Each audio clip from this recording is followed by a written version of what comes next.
ವಿಶ್ವಸ್ಯ ಸ್ಥಿತಿಲಯೋದ್ಭವ ಹೇತುರಾಜ್ಯಃ ಯೋಗೇಶ್ವರೈರಪಿ ದುರತ್ಯಜಯೋಗಮಾರ್ಗಃ ಕ್ಷೇಮಂ ವಿಧಾಸ್ಯತಿ ತನೋ ಭಗವಾಂಸ್ತಧೀಶಃ ತತ್ರಾಸ್ಮದೀಯ ವಿಮೃಶೇನ ಕಿಯಾನಿಹಾರ್ಥಃ ಶ್ರೀರ್ಯತ್ತರೂಪಿಣ್ಯುರುಗಾಯ ಪಾದಯೋಃ ಕರೋತಿ ಮಾನಂ ಬಹುಧಾ ವಿಭೂತಿಭಿಃ ಪ್ರೇಂಕಶ್ರಿತಾಯಾಃ ಕುಸುಮಾಕರಾನುಗೈಃ ವಿಗೀಯಮಾನಾ ಪ್ರಿಯಕರ್ಮಗಾಯತಿ ದೇಹೇಂದ್ರಿಯಪ್ರಾಣಮನೋಭಿಮಾನೋ ಜೀವೋಂತರಾತ್ಮ ಗುಣಕರ್ಮಮೂರ್ತಿಃ ಸೂತ್ರಂ ಮಹಾನಿತ್ಯುರುದೇಹಗೀತಃ ಸಂಸಾರ ಆಧಾವತಿ ಕಾಲತಂತ್ರಃ ಯಸ್ವಾನುಭಾವಮಖಿಲಶ್ರುತಿಸಾರಮೇಕಂ ಅಧ್ಯಾತ್ಮದೀಪಮತಿತೀರ್ಷತಾಂ ತಮೋಂಧಂ ಸಂಸಾರಿಣಾಂ ಕರುಣಯಾಃ ಪುರಾಣಗುಹ್ಯಂ ತಂ ವ್ಯಾಸಸೂನುಮುಪಯಾಮಿ ಗುರುಂ ಮುನೀನಾಂ.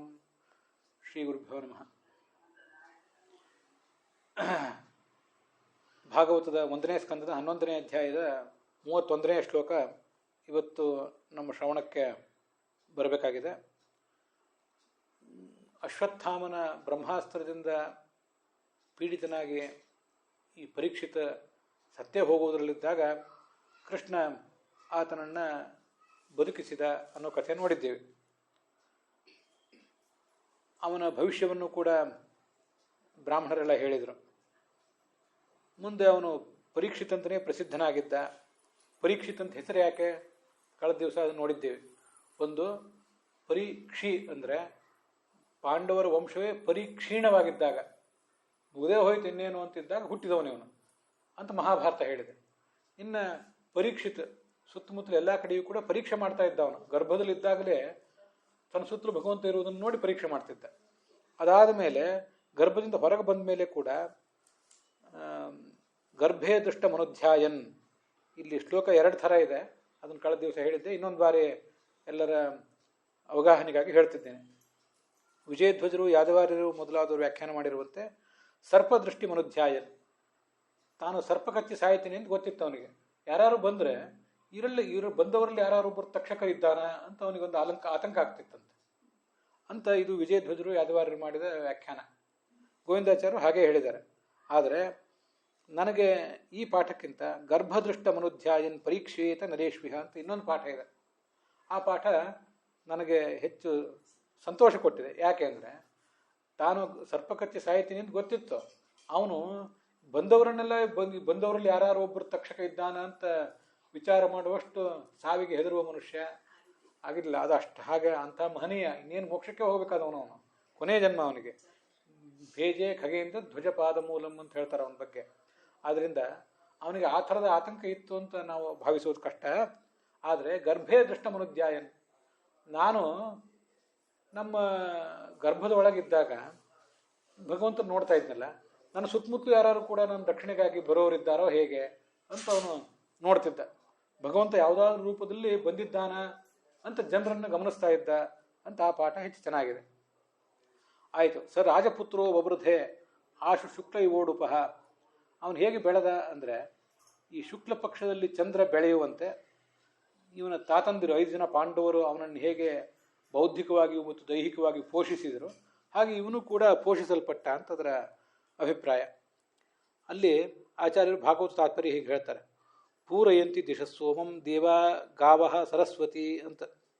ಈ ಚಂದ್ರನಿಗೆ ಕೃಷ್ಣ ಪಕ್ಷದಲ್ಲಿ ಕೊರತೆ ಆಗ್ತದೆ, ನಮಗದು ಗೊತ್ತಿದೆ.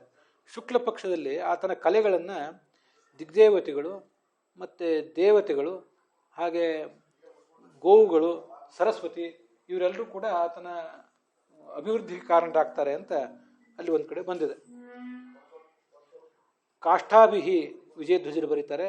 ದಿಗ್ದೇವತೆಗಳು, ಸರಸ್ವತಿ, ಗೋವುಗಳು ಇವರೆಲ್ಲರೂ ಕೂಡ ಆತನನ್ನು ಪೋಷಿಸ್ತಾರೆ. ಆದ್ದರಿಂದ ಅವನು ಹೇಗೆ ಬೆಳಿತಾನೋ ಹಾಗೆ ಈ ರಾಜಪುತ್ರನು ಕೂಡ ಬೆಳೆದ ಅಂತ.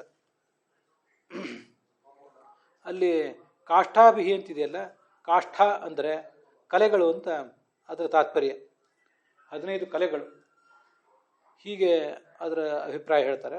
ಆದರೆ ಕೆಲವರು ಬೇರೆ ವ್ಯಾಖ್ಯಾನಕಾರರು ಈ ಗರುಡ ಪುರಾಣದಲ್ಲಿ ಬಂದ ಮಾತು ಅವರಿಗೆ ಸಿಕ್ಕಂತಿಲ್ಲ. ಅದಕ್ಕಾಗಿ ಅವರನ್ನು ಇಷ್ಟು ಸ್ಪಷ್ಟವಾಗಿ ವ್ಯಾಖ್ಯಾನ ಮಾಡಿಲ್ಲ. ಆಚಾರ್ಯರು ಸ್ಪಷ್ಟವಾಗಿ ವ್ಯಾಖ್ಯಾನ ಮಾಡಿದಂತೆ ಅವರು ಮಾಡಲಿಲ್ಲ. ಮತ್ತು ಕೆಲವು ಪಾಠಗಳಲ್ಲಿ ಈ ಶ್ಲೋಕ ಇಲ್ಲವೇ ಇಲ್ಲ. ಆದ್ದರಿಂದ ಅವರನ್ನು ಕೆಲವರು ವ್ಯಾಖ್ಯಾನ ಕೂಡ ಮಾಡಲಿಲ್ಲ. ಯಥಾ ಕಾಷ್ಠಾಭಿಹಿ ಅಂದರೆ ಪಂಚದಶ ಕಲಾಭಿಹಿ ಆಪೂರ್ಯಮಾಣ ಚಂದ್ರ ಹೇಗೆ ವರ್ಧಿಸ್ತಾನೋ ಹಾಗೆ ಇವನು ಕೂಡ ವರ್ಧಿಸಿದ, ದಿನೇ ದಿನೇ ಬೆಳೆದ ಅಂತ ಅವನ ಬಗ್ಗೆ ವರ್ಣನ ಕೇಳಿ ಬರ್ತದೆ. ವೀರರಾಘವರ ವ್ಯಾಖ್ಯಾನದಂತೆ ಕಾಷ್ಟಾಭಿಹಿ ಅಂದರೆ ಕಲಾಭಿಹಿ, ಬಹಳ ಸರಳವಾದ ಅರ್ಥ ಇದೆ. ಅಲ್ಲಿ ಈ ಸರಸ್ವತಿ, ಗೋವುಗಳು ಇದೆಲ್ಲ ಅಲ್ಲಿ ಕೇಳಿ ಬರೋದಿಲ್ಲ. ಮೂಲ ಶ್ಲೋಕದಲ್ಲಿ, ಭಾಗವತದ ಶ್ಲೋಕದಲ್ಲಿ ಶುಕ್ಲ ಉಡುಪ ಅಂದರೆ ಶುಕ್ಲ ಪಕ್ಷದ ಚಂದ್ರ, ಅವನು ಕಾಷ್ಟಾಭಿರಿವ, ಕಲೆಗಳಿಂದ ಹೇಗೆ ತುಂಬಿಕೊಂಡು ಬೆಳೆದ್ನೋ ಅಂತ ಅಷ್ಟೇ ಇದೆ.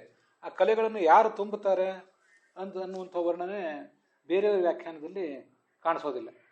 ಕಾಷ್ಠ ಅಂದರೆ ಕಲೆಗಳು ಅಂತ ಇಷ್ಟ ಅರ್ಥ ಹೇಳಿ ಸುಮ್ಮನೆ ಆಗ್ತಾರೆ. ಕಲೆಗಳನ್ನು ತುಂಬಿಸಿದ ಶಕ್ತಿಗಳು ಯಾರು ಅದನ್ನು ಅವರು ಹೇಳಲಿಲ್ಲ.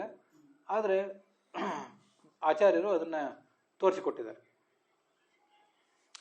ಇದು ಬೇರೆ ಯಾವ ವ್ಯಾಖ್ಯಾನಗಳಲ್ಲೂ ನಮಗೆ ಕಾಣಿಸದೇ ಇರುವಂಥ ಒಂದು ವಿಶಿಷ್ಟವಾದ ಅಭಿಪ್ರಾಯ ಆಯಿತು. ಅದರ ಮುಂದೆ ಏನಾಯಿತು,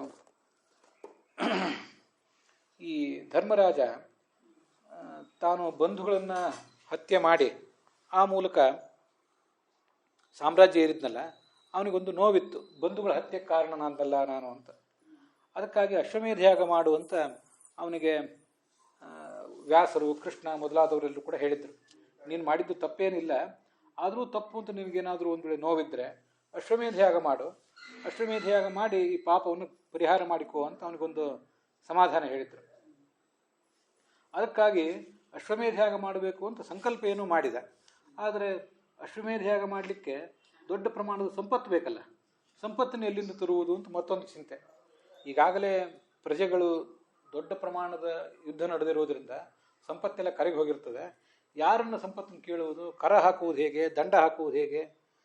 ಕರ ಪ್ರಜೆಗಳ ಮೇಲೆ ಹಾಕಬೇಕು, ದಂಡ ಯಾರು ಅಪರಾಧಿಗಳ ಮೇಲೆ ಅಥವಾ ಬೇರೆ ರಾಜರ ಮೇಲೆ ಹಾಕಬೇಕು. ಅದು ಯಾವುದನ್ನೂ ಅವನು ಒಪ್ಪಲಿಲ್ಲ. ಅದಕ್ಕಾಗಿ ರಾಜ ಅಲಬ್ಧ ಧನ, ದುಡ್ಡು ಬರೋದೆಲ್ಲಿಂದ, ಇದೊಂದು ದೊಡ್ಡ ಸಮಸ್ಯೆ ಆಯಿತು. ಅದಕ್ಕಾಗಿ ಬೇರೆ ಒಂದು ಆಲೋಚನೆ ಮಾಡಬೇಕು ಅಂತ ಆಲೋಚನೆ ಮಾಡಿದಾಗ ತದಭಿಪ್ರೇತ ಮಾಲಕ್ಷ್ಯ ಭ್ರಾತರಃ ಅಚ್ಯುತ ನೋದಿತಾ, ಆಗ ವ್ಯಾಸ ಮತ್ತು ಕೃಷ್ಣರವರಿಗೆ ಹೇಳಿದರು. ಅದೆಲ್ಲ ಮಹಾಭಾರತದಲ್ಲಿ ಇತ್ಯಾದಿ ಕಡೆಗಳಲ್ಲಿ ಬಂದಿದೆ, ತಾತ್ಪರ್ಯ ನಿರ್ಣಯದಲ್ಲೂ ಬಂದಿದೆ. ಉತ್ತರ ದಿಕ್ಕಿನಲ್ಲಿ ದೊಡ್ಡ ಪ್ರಮಾಣದ ಸಂಪತ್ತಿದೆ, ಅದನ್ನು ತೊಗೊಂಡು ಬಾ ಅಂತ ಹೇಳಿದರು. ಅವರು ಕೃಷ್ಣನ ಪ್ರೇರಣೆ ಪಡೆದು ಅಲ್ಲಿ ಹೋದರು. ಧನಂ ಪ್ರಹೀಣಂ ಆಜಹ್ರುಹೋ, ಅಲ್ಲೇನು ದುಡ್ಡು ಬಿದ್ದಿತ್ತು, ದೊಡ್ಡ ಪ್ರಮಾಣದ ಸಂಪತ್ತು ಬಂಗಾರ ಎಲ್ಲ ಬಿದ್ದಿತ್ತು, ಅದನ್ನು ತೊಗೊಂಡು ಬಂದರು.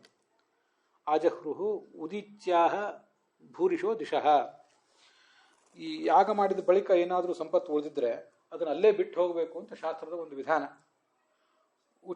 ಉಚ್ಚೇಷೇಣ ಭಾಗೋ ವೈ ರುದ್ರ, ಅದೆಲ್ಲವೂ ರುದ್ರನಿಗೆ ಸೇರಬೇಕು ಅಂತ ಒಂದು ಅಭಿಪ್ರಾಯ ಇದೆ.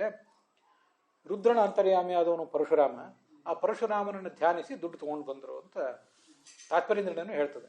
ಧನಸ್ಯ ದೇವತಾ ವಿಷ್ಣು ಝಾಮದಗ್ನ್ಯೋ ಅಖಿಲೇಶ್ವರ ಅಂತ ಮಹಾಭಾರತ ತಾತ್ಪರ್ಯ ನಿರ್ಣಯ. ಧನದ ದೇವತೆ ಯಾರು? ಅಖಿಲೇಶ್ವರನಾದಂಥ ಪರಶುರಾಮ. ಇದನ್ನು ನಾವು ಅಗ್ನಿಗೆ ಧನಂಜಯ ಅಂತ ಹೆಸರಿದೆ, ವೀತಿ ಹೋತೋ ಧನಂಜಯ ಅಂತ. ಅಗ್ನ್ಯಂತರ್ಗತನಾದ ಪರಶುರಾಮನೂ ಕೂಡ ನಮಗೆ ಧನಂಜಯಕ್ಕೆ ಕಾರಣ ಆಗ್ತಾನೆ.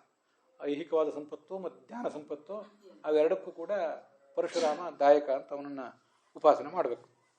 ಹೀಗೆ ಆ ಸಂಪತ್ತನ್ನು ವೇದವ್ಯಾಸರ ಅಭಿಪ್ರಾಯದಂತೆ ಅಲ್ಲಿ ಹೋಗಿ ತೊಗೊಂಡು ಬಂದರು.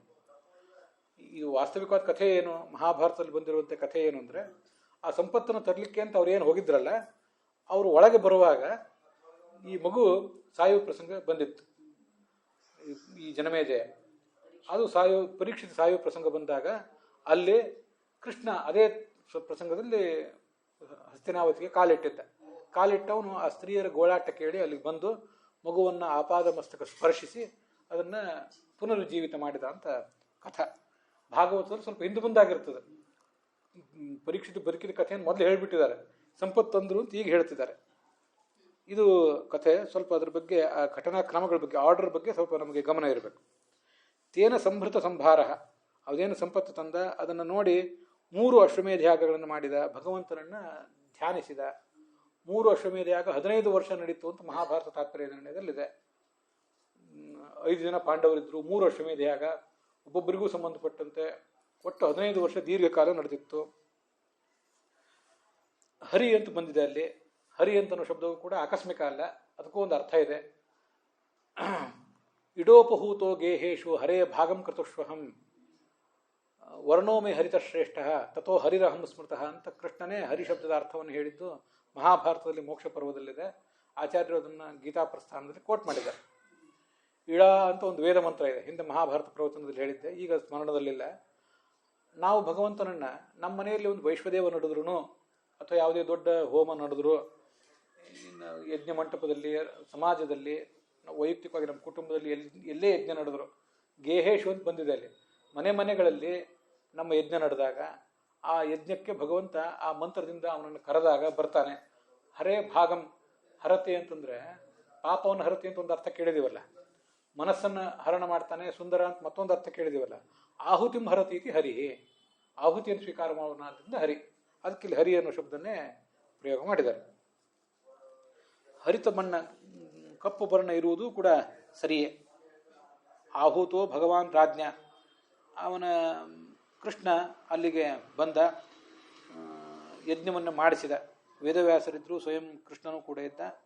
ಅದೆಲ್ಲ ಆದ ಮೇಲೆ ಕೆಲವು ಕಾಲ ಇಲ್ಲೇ ಇರುವಂತ ಧರ್ಮರಾಜ ಒತ್ತಾಯಿಸಿದಾಗ ಅಲ್ಲೇ ನಿಂತ್ಕೊಂಡು ಪಾಂಡವರ ಜೊತೆ ಕೆಲವು ಕಾಲ ಕಳೆದ. ಮುಂದೆ ಧರ್ಮರಾಜ, ದ್ರೌಪದಿ ಎಲ್ಲ ಬಂಧುಗಳಿಗೂ ಕೂಡ ನಾನಿನ್ನು ದ್ವಾರಕೆಗೆ ಹೋಗಿ ಬರ್ತೇನೆ ಅಂತ ಹೇಳಿ ಅರ್ಜುನನ್ನು ಕರ್ಕೊಂಡು ಅಲ್ಲಿಂದ ಹೊರಟ ಅಂತ ಹೀಗೆ ಕೇಳಿ ಬರ್ತದೆ. ಶ್ಲೋಕಗಳು ಸರಳವಾಗಿರೋದ್ರಿಂದ ಬೇರೆ ವ್ಯಾಖ್ಯಾನಕಾರರು ಏನು ಮಾಡಿದ್ದಾರೆ ಅಂತ ನಾವೇನು ಹೇಳಬೇಕಾದ ಅಗತ್ಯ ಏನು ಕಾಣಿಸೋದಿಲ್ಲ. ಅಲ್ಲಿಗೆ ಈ 11ನೇ ಅಧ್ಯಾಯ ಸಮಾಪ್ತ ಆಗಿದೆ. 12ನೇ ಅಧ್ಯಾಯದಲ್ಲಿ ಬಂದಿರುವಂಥ ಒಂದು ವಿಷಯವನ್ನು ಇವತ್ತು ನಿಮ್ಮ ಎದುರಿಗೆ ಹೇಳಿ ಇವತ್ತಿನ ಈ ಭಾಗವನ್ನು ಸಮಾಪ್ತ ಮಾಡ್ತೇನೆ. ಕಳೆದ ದಿವಸ ಔಪಚಾರಿಕವಾಗಿ ಮಾತಾಡ್ತಾ ಇದ್ದಾಗ ಅಲ್ಲಿ ಬಂದಿರುವಂಥ ಒಂದು ಕಥೆಯನ್ನು, ಮೈತ್ರೇಯನ ಕುರಿತು ಒಂದು ಕಥೆಯನ್ನು ಹೇಳಿದ್ದೆ. ಅದನ್ನೊಂದನ್ನು ಇವತ್ತು ಹೇಳಿ ಈ ಭಾಗವನ್ನು ಸಮಾಪ್ತ ಮಾಡ್ತೇನೆ. ವಿದುರಸ್ತೀರ್ಥಯಾತ್ರಾಯ ಮೈತ್ರೇಯಾತ್ ಆತ್ಮನೋಗತಿಂ ಜ್ಞಾತ್ವ ಅಗಾತ್ ಹಾಸ್ತಿನಪುರಂ. ವಿದುರ ತೀರ್ಥಯಾತ್ರೆಗೆ ಹೋಗಿದ್ದ. ಹೆಚ್ಚು ಕಡಿಮೆ ಅವನು ತೀರ್ಥಯಾತ್ರೆಯಲ್ಲೇ ಇರ್ತಿದ್ದ. ಅವಾಗವಾಗ ಇಲ್ಲಿಗೆ ಬರ್ತಿದ್ದ, ಅಶ್ವಮೇಧ ಯಾಗ ನಡೆದಾಗ ಮತ್ತೆ ಯಾವುದ್ಯಾವುದೋ ಪ್ರಸಂಗದಲ್ಲಿ. ಅಲ್ಲಿ ಅವನಿಗೆ ಮೈತ್ರೇಯ ಸಿಕ್ಕಿದ್ದ. ಆ ಮೈತ್ರೇಯನ ಮೂಲಕ ತತ್ವವನ್ನೆಲ್ಲ ಪಡ್ಕೊಂಡ, ಉಪದೇಶವನ್ನು ಪಡ್ಕೊಂಡ. ಮೈತ್ರೇಯ ವೇದವ್ಯಾಸರ ಗೆಳೆಯ. ವೇದವ್ಯಾಸರ ತಂದೆ ಪರಾಶರರ ಮೂಲಕ ವಿಷ್ಣು ಪುರಾಣವನ್ನು ಅಧ್ಯಯನ ಮಾಡಿದ್ದ ಅಂತ ಪುರಾಣಗಳಲ್ಲಿ ವರ್ಣನೆ ಇದೆ. ಸಖಾಪಿತೆ ಭಾರತ ಮಹಾಕೃಷ್ಣ ಅಂತ ವಿದುರ ಆ ಮೈತ್ರೇಯನಿಗೆ ಹೇಳ್ತಾನೆ, ನಿನ್ನ ಗೆಳೆಯ ವೇದವ್ಯಾಸ ಭಾರತದ ಕಥೆಯನ್ನು ಹೇಳಿದ್ನಲ್ಲ ಅಂತ. ವೇದವ್ಯಾಸರಿಗೆ ಇಷ್ಟ ಆತ್ಮೀಯ ಅವನು. ಕೌಶಾರವ ಅಂತ ಕರೀತಾರೆ ಅವನು. ಕುಶಾರವ ಗೋತ್ರದಲ್ಲಿ ಹುಟ್ಟಿದ್ರಿಂದ ಕೌಶಾರವ ಅಂತಾರೆ. ಆ ಮೈತ್ರೇಯನ ಮೂಲಕ ತತ್ವವನ್ನು ತಿಳ್ಕೊಂಡ. ಹಸ್ತಿನಾಪುರಕ್ಕೆ ಬಂದ. ತಯಾ ಅವಾಪ್ತ ವಿವಿಚ್ಛಿತ. ಅವನೊಬ್ಬನು ಭೇಟಿ ಆದ ಮೇಲೆ ಅವನಿಗೆ ಎಷ್ಟು ಸಮಾಧಾನ ಆಗಿಬಿಟ್ಟಿತ್ತಂದರೆ, ಏನು ಯಸ್ಮಿನ್ ಜ್ಞಾತೆ ಸರ್ವಮಿದಂ ವಿಜ್ಞಾತಂ ಭವತಿ. ಯಾವುದೊಂದು ತತ್ವವನ್ನು ತಿಳಿದ್ರೆ ಎಲ್ಲವನ್ನೂ ತಿಳಿದಂತಾಗ್ತದೋ, ಭಗವತ್ ತತ್ವವನ್ನು ತಿಳ್ಕೊಂಡಿದ್ದರಿಂದ ಇನ್ನೇನು ಮಾಡಿದ್ರೇನೋ ಬಿಟ್ರೇನೋ ಅನಿಸಿಬಿಟ್ಟಿತ್ತು ಅವನಿಗೆ. ಅಂಥ ಒಬ್ಬ ಮೈತ್ರೇಯನನ್ನು ಅವನು ಭೇಟಿ ಮಾಡಿದ. ಅವನನ್ನೇ ಕೌಶಾರವ ಅಂತ ಕೆಲವು ಕಡೆ ವರ್ಣನೆ ಮಾಡೋದು. ಈ ಶ್ರೀಕೃಷ್ಣ ನಿರ್ಯಾಣ ಹೊಂದಿದ ಮೇಲೆ ಏನಾಯಿತು ಅನ್ನೋದನ್ನು ಈ ರಾಧಾಕೃಷ್ಣರು ತಮ್ಮ ವ್ಯಾಖ್ಯಾನದಲ್ಲಿ ಒಂದಿಷ್ಟು ಹೇಳ್ತಾರೆ. ಕೇಳಿ ತಿಳ್ಕೊಂಡಿರ್ಬೇಕಷ್ಟೆ, ಅದೊಂದು ನಿರ್ಧಾರಿತವಾದ ಸಂಗತಿ ಅಲ್ಲ. ಕೃಷ್ಣ ಹೊರಟು ಹೋದಾಗ ವಿದುರ ಮೈತ್ರೇಯನ ಬಳಿಗೆ ಬಂದು ಆ ತತ್ವಜ್ಞಾನವನ್ನು ಪಡ್ಕೊಂಡ. ಇಲ್ಲಿ ಕೆಲವರು ಜ್ಞಾನಿಗಳು ಹೀಗೆ ಹೇಳ್ತಾರೆ ಅಂತ ರಾಧಾಕೃಷ್ಣರು ಸುಧಾ ಅನ್ನೋ ತಮ್ಮ ವ್ಯಾಖ್ಯಾನದಲ್ಲಿ ಹೇಳ್ತಾರೆ.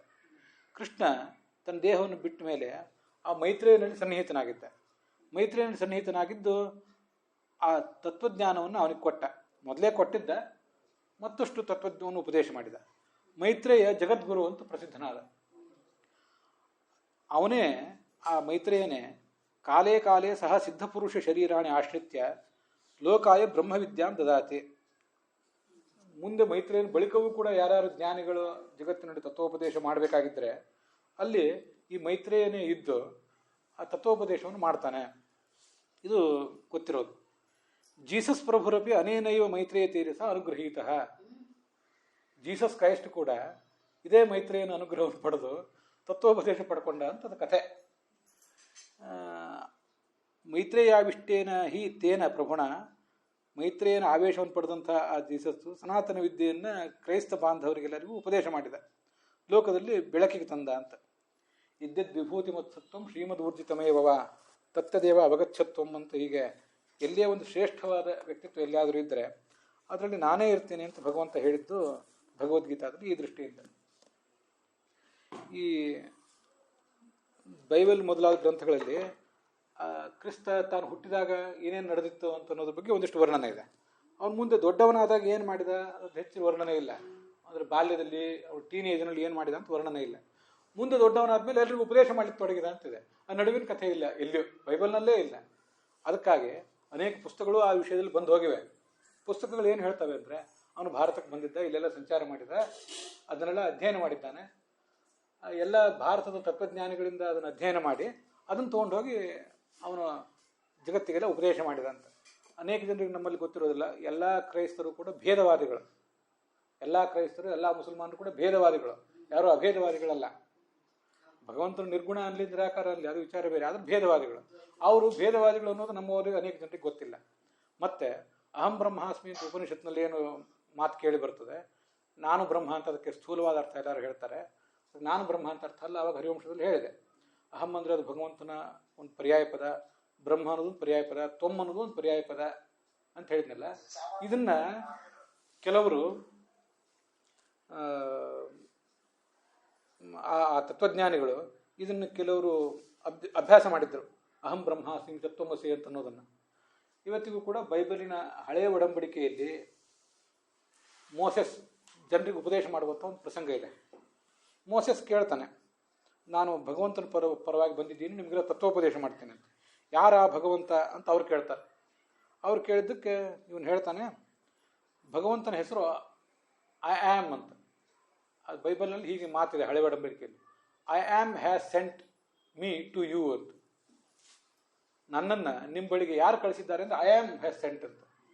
ಐ ಆಮ್ ಹ್ಯಾಸ್ ಸೆಂಟ್ ಅನ್ನೋದು ಗ್ರಾಮೆಟಿಕಲಿ ವಿರುದ್ಧ ಅಂತ ಎಲ್ಲರಿಗೂ ಗೊತ್ತಿದ್ದೇ ಇದೆ. ಅದು ಯಾಕೆ ಅಂದರೆ ಅಹಂ ಬ್ರಹ್ಮಾಸ್ಮಿ ಇತ್ಯಾದಿ ತತ್ವಗಳನ್ನು ಈ ಮೈತ್ರೇಯನಂಥವರಿಂದ ಅವರು ಅಧ್ಯಯನ ಮಾಡಿದ್ರು. ಅದಕ್ಕಾಗಿ ಅದೆಲ್ಲ ಜಗತ್ತಿನಾದ್ಯಂತ ಹರಡಿತ್ತು. ಬೈಬಲ್ನಲ್ಲಿದೆ, ಹಾಗೆ ಝರತುಷ್ಟ ಗ್ರಂಥದಲ್ಲೂ ಕೂಡ, ಪಾರ್ಸಿ ಗ್ರಂಥದಲ್ಲೂ ಅದೆಲ್ಲ ಇದೆ ಅಂತ ಕೇಳಿ ಬರ್ತದೆ. ಈಗ ಈ ರಾಧಾಕೃಷ್ಣರ ವ್ಯಾಖ್ಯಾನದಲ್ಲೂ ಜೀಸಸ್ ಪ್ರಭುನು ಮೈತ್ರೇಯರ ಮೂಲಕ, ಪರಂಪರೆಯ ಮೂಲಕ ಅದನ್ನು ತಿಳಿದಿದ್ದ ಅನ್ನೋ ಮಾತು ಬಂದಿದೆ. ಜೀಸಸ್ ಕ್ರೈಸ್ಟ್ ಭಾರತಕ್ಕೆ ಬಂದಿದ್ದ ಅಂತ ಅನೇಕ ಗ್ರಂಥಗಳು ಪ್ರಕಟ ಆಗಿ ಹೋಗಿವೆ ಈಗಾಗಲೇ. ಅದನ್ನೆಲ್ಲ ಇಲ್ಲಿ ಕೋಟ್ ಮಾಡೋ ಪ್ರಸಂಗ ಅಲ್ಲ, ರಾಧಾಕೃಷ್ಣರು ಹೇಳಿದರು ಅಂತ ಅದನ್ನು ನಿಮ್ಮ ಎದುರಿಗೆ ಇಟ್ಟಿದ್ದೇನೆ. ಆದರೆ ಅದಕ್ಕೆಲ್ಲ ಕಾಂಕ್ರೀಟ್ ಪ್ರೂಫ್ಸ್ ಇಲ್ಲ. ಹೇಳ್ತಾರೆ, ಈಗ ಒಂದು ಹೇಳಿಕೆ ಇದೆ, ನಮ್ಮದೇ ದೊಡ್ಡದು ಅಂತ ನಾವು ಹೇಳ್ತೀವಿ, ಎಲ್ಲರೂ ನಮ್ಮಿಂದ ಕಲ್ತಿದ್ದಾರೆ.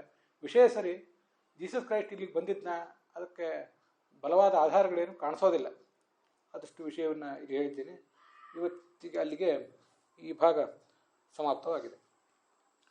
ಹುಸಿಯ ನಾಡಿ ಹೊಟ್ಟೆ ಹೊರೆವ ವಿಷಯದಲ್ಲಿ ರಸಿಕನೆಂದು ಹುಸಿಗೆ ಹಾಕಿದಿರೋ ಇನ್ನು ಋಷಿಕೇಶನೇ, ಈಶನಿನ್ನ ಚರಣ ಭಜನೆ ಆಸೆಯಿಂದ ಮಾಡುವೆ, ದೋಷ ರಾಶಿ ನಾಶ ಮಾಡು ಶ್ರೀಶಕೇಶವ. ಶ್ರೀಕೃಷ್ಣಾರ್ಪಣ ಮಸ್ತು.